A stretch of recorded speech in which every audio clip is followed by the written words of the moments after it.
Ce jour est dédié pour la réussite dans tous les domaines de Yochai Raphaël ben Nechama Bezrat Hashem. Alors, on a pris bien dire la bonne coutume de dire une fois par semaine un commentaire de Chaim Kadosh, Rabbi Chaim Ben Attar, un des grands rabbins de l'histoire juive. Dans notre parashat Be'alotra, chapitre 9, verset 14, la Torah nous dit Veki yagur itrem ger. Lorsque habitera avec vous un converti. Vasa Pesach Lachem, il fera le sacrifice pascal, la fête de Pesach, sacrifice pascal à Dieu. Il fera toutes les lois du Pesach, de ce sacrifice. Vous aurez une seule loi, la guerre de l'Ezrach Haaretz, que ce soit le converti ou littéralement citoyen de la terre, donc le juif de naissance. Tout le monde doit faire la même chose. Le Rav pose ici 3 questions. D'abord, tu viens me dire maintenant que, en 2 mots, c'est quoi le sujet? Le converti doit aussi faire le sacrifice pascal. Et après, il dit, vous ferez le converti et les juifs de naissance feront toutes les lois de la Torah ensemble. Alors pourquoi tu cites maintenant le sacrifice pascal, Pessah, après tu dis aussi et toutes les lois. Dis toutes les lois, ça inclut aussi le sacrifice pascal. Première question. Deuxième question, Veri yagur itrem ger, lorsqu'habitera avec vous un converti. Pourquoi tu me racontes maintenant, il habite avec nous, il habitera avec nous. Le converti fera le sacrifice pascal. C'est quoi? Quand habitera avec vous un converti. Troisième question, il y a une répétition ici. Il fera le sacrifice de Pascal et toutes les lois du sacrifice pascal. Et il fera le sacrifice pascal et toutes les lois. Qu'est-ce qu'il faut préciser là? Tellement. Répond le Rav, il dit comme ça. Pourquoi est-ce qu'on a choisi cette loi du sacrifice pascal en disant elle et aussi toute la Torah? Toute la Torah, c'est simple. Un converti doit faire toute la Torah. Mais on aurait pu croire, vu que c'est quoi le sacrifice pascal? Parce que Dieu nous a sortis d'Égypte.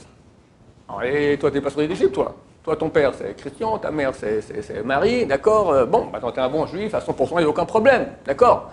Mais comment tu vas dire maintenant, je fais sacrifice pascal parce que je suis sorti d'Égypte? Tu n'es pas sorti d'Égypte, désolé, mon cher ami. Donc, non. Alors, on dit oui. La Torah vient nous dire maintenant, il fera toute la Torah et le sacrifice pascal pour bien... Et d'ailleurs, il dit, le Rav précise, c'est et il fera, c'est en plus, et, pour pas que disent que non, lui aussi, ça aussi devra faire le sacrifice pascal.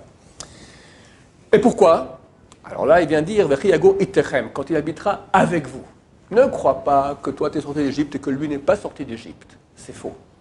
En Égypte, ce n'est pas simplement les corps du peuple d'Israël qui étaient en esclavage, c'était toute la Kedusha, toute la racine de la sainteté. Elle était sous l'égide du mal. La Touma Pharaon, il tenait ça et c'était impossible. C'est pour ça nous disons dans la Gala de Pessah, si on n'était pas sorti d'Égypte, si Dieu ne nous a pas sorti d'Égypte, alors on serait nous et nos enfants. Et après les enfants, on sera encore esclaves de Pharaon. Ça, il y a 3300 ans qui sont passés, il y a des mouvements politiques qui changent, des révolutions. Pharaon, ok, t'es bien gentil, on serait débarrassé de lui.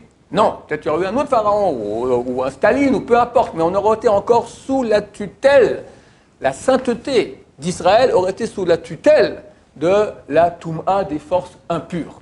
La libération d'Égypte, c'est une libération de la sainteté, de la racine sainteté, avec toutes les branches qui en sortent. Or, les convertis, c'est les branches de ces racines.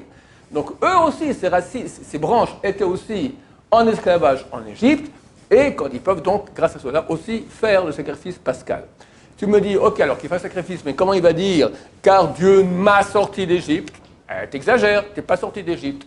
Alors la réponse est oui, vu que quand la racine était là-bas, les branches aussi étaient là-bas, donc tout est sorti ensemble, ils sont aussi sortis. Et c'est pour ça que le verset vient nous dire, rajouter, tu feras sacrifice pascal, et toutes les lois du sacrifice pascal, la Haggadah, la Matzah, parce que c'est sorti rapidement, le maror, parce que tu étais en esclavage et c'était amer, bien qu'il pourrait dire, bon, ok, je fais sacrifice pascal parce que je dois le faire, mais pas le reste, je ne vais pas quand même raconter des histoires, je ne vais pas raconter, j'ai mangé du maror parce que j'étais en esclavage, je n'étais pas en esclavage, j'étais à Rome avec, au Vatican, mes parents étaient là-bas à l'époque, d'accord? Non, mon cher ami, vu que tu t'es converti, tu as reçu une âme maintenant qui était là-bas, qui était en esclavage, qui a mangé l'amertume, qui est sorti rapidement avec la matzah, et en fait, tu fais comme tout le monde le sacrifice pascal.